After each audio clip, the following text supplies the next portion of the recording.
Bọ́ yìí ibẹ̀ la fẹ́ wà sí. Ní sùúrù jẹ́ kí torí mo máa ń láì ṣe máa clarify ọ̀rọ̀ kí ọ̀rọ̀ bí kò yí àwọn èèyàn. Ẹ yóò máa fi nǹkan tí ò jọra wọn wéra wọn. Báwo lèèyàn ṣe máa sọ wípé ojúlówó ní. Irú èèyàn tẹ́ fẹ́ jẹ́ ẹ ti jẹ́ kí n mọ̀ láti bẹ̀rẹ̀. Àṣẹ náà ń jó mi lára tí mi mọ̀. Bàbá ẹ ṣáà bínú. Kí ló sọ?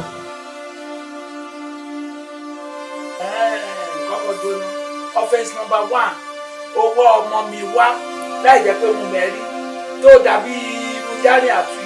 Number 2, nínú ilé mi o tún ní mi ò ní lákẹ́. Anyways, kò sẹ́ni tọ́lọ́run ò ṣoore fún.